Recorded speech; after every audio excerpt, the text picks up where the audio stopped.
Nama saya Heru Mataya, saya lahir dan tinggal di Solo. Saya seorang pekerja seni yang menggeluti dan menjelajahi seni budaya Nusantara.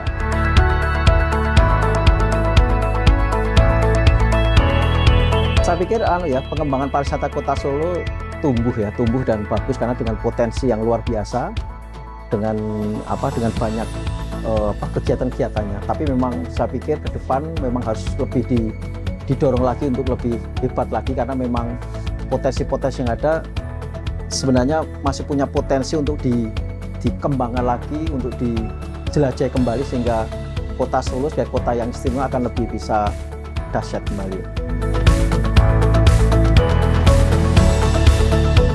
Saya pikir salah satu yang perlu dibenahi dan dikembangkan yaitu destinasi-destinasi ya.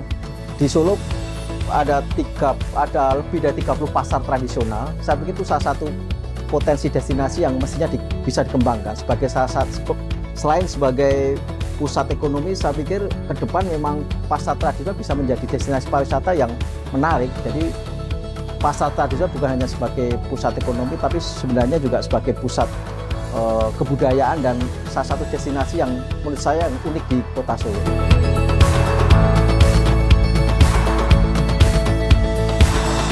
Saya pikir terobosan itu penting dan lompatan itu wajib bagi kita di Kota Solo ya, karena memang saya lihat dengan potensi yang ada, kita butuh anak-anak muda, butuh orang-orang kreatif di Kota Solo maupun orang di luar Solo untuk bisa membangun Kota Solo melalui lompatan-lompatan yang lebih kreatif, tapi tetap memegang erat tradisi yang ada. Karena memang Solo sebagai salah satu kota budaya memang penting untuk selalu digenggam kebudayaannya, tapi harus melompat gagasan-gagasannya untuk masa depan, sehingga Kota Solo ini ke depan saya pikir menjadi salah satu kota yang penting bagi dunia pariwisata di Indonesia. Pakem itu menjadi modal utama kita, karena memang dari pakem itu Solo menjadi lebih kuat dalam promosi pariwisatanya ke depannya. Dan lompatan itu penting karena memang di dalam dunia pariwisata kita butuh lompatan yang inovatif, lompatan-lompatan yang bisa menjemput masa depan Kota Solo yang lebih baik.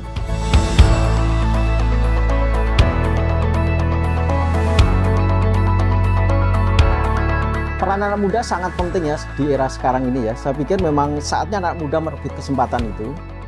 Merebut kesempatan untuk mengembangkan pariwisata Kota Solo melalui gagasan-gagasannya, karena anak muda saya yakin punya gagasan-gagasan yang lebih maju ke depan, tapi tetap mengajak kita semuanya yang ada di Kota Solo untuk bareng-bareng berembuk bagaimana sesungguhnya lompatan itu bisa dihadirkan tanpa tadi melupakan pakem, tapi tetap harus berpikir ke depan, sehingga anak muda bisa punya peran yang sangat strategis di masa mendatang dengan cara-caranya, dengan gagasan-gagasan yang menarik. Dan saatnya memang ini era anak muda untuk merebut kesempatan itu.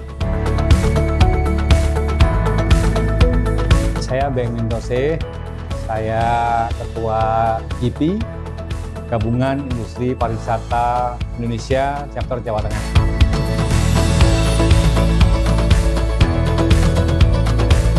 Pariwisata Solo ya, Solo ini sebetulnya potensi banget, sebetulnya sangat potensi, sangat keren, sangat banyak peminat. Cuman memang masih itu aja. Jadi perlu sesuatu yang menggigit. Sebenarnya Solo juga banyak.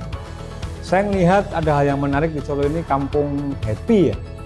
Nah, Kampung Happy ini kalau bisa digagas serius, di semua kampung bisa kayak gitu, punya tema-tema yang kayak gitu. Jadi banyak destinasi wisata. Kenapa sih harus destinasi wisata? Karena gini Mas, karena kalau sumber daya alam kan habis. Nah, makanya kita program pemerintah itu kan yang saya baca kan 5 tahun ke depan kan pariwisata di Panglima. Kenapa pariwisata? Karena multi efeknya memang paling cepat. Nah, kalau saya melihat di Solo ini kurang, jadi saya melihatnya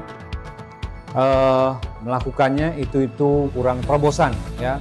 Mestinya ini benar-benar template.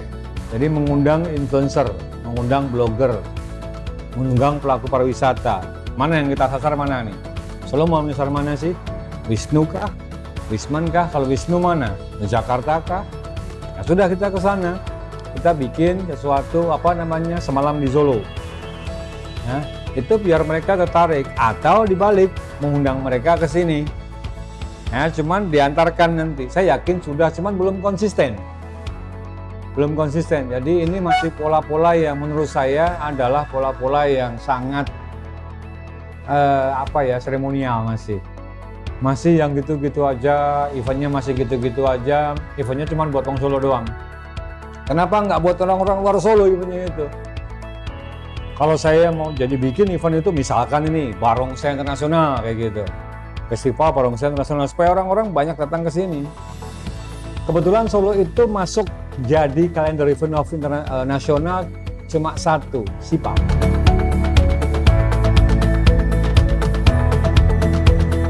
Ya terbuka, transparan, kemudian melibatkan stakeholder itu orang-orang muda, ya, melibatkan milenial yang fresh kayak gini. Ide-idenya apa? Kan banyak ide nih mereka nih. Kalau mau bikin kipas yang gede sekalian, nasional sekalian, kalau perlu internasional. Kemudian kalau mau bikin pertunjukan musik yang benar-benar besar sekalian, ya.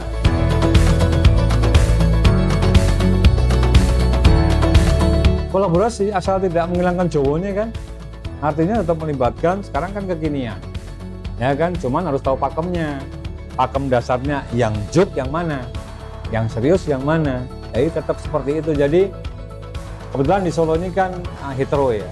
Jadi kalau semua dilibatkan saya pikir bisa, dan sebetulnya ini Solo ini gudang kreatif loh. Solo ini musiknya juga kreatif, gudang kreatif. Saya kok berpikiran gini ya, mungkin nggak nih gamelan, tetapi Wisnunya itu terlibat ikut bisa. Ya kita amati, tiru, modifikasi lah. Ya kalau di Bandung kan ada, kita bisa terlibat kayak gitu, kemudian dia cerita. Kalau kita punya gamelan, ya why not? Jadi pariwisata itu harus up to date dan out of the box. Saya pikir Solo banyak orang-orang kreatif, cuman kalau bisa jangan FGD. FGD-nya gitu-gitu doang soalnya. FGD ini follow-up-nya nggak ada, jadi rutinitas doang. Ya, saya bukan hanya mengkritik ya, sudah dilakukan cukup baik. Tapi solusi menurut saya adalah siapa melakukan apa, deadline-nya kapan. Siapa yang mengawasi, plan, do, check, action.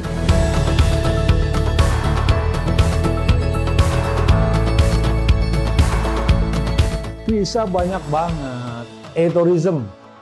Aplikasi-aplikasi ini loh, ngajarin, anak-anak muda ini ngajarin pelaku-pelaku usaha destinasi ini bagaimana mereka membuat aplikasi, menggunakan OVO, menggunakan segala macam itulah, yang cashless, ya, supaya lebih ngirit, lebih hemat, kan memang menuju ke sana nanti. Jadi kemudian anak-anak muda ini membuat acara-acara yang memang melibatkan orang muda tempat lain. Jadi event itu berhasil jika kota itu didatangin orang lain ke sini, menambah devisa ke sini, perputaran uangnya bertambah. Kalau mereka, ya anak-anak muda ini bikinlah sesuatu yang kolosal, yang unik. Kalau memang tidak bisa orisinil, ya amati, tiru, modifikasi, dibikin beda. Ini gini, jadi kalau dulu itu kan awal-awal saya kelakon, terus nggak jalan. Sekarang memang harus cekat-cekat, tetapi ngwaton.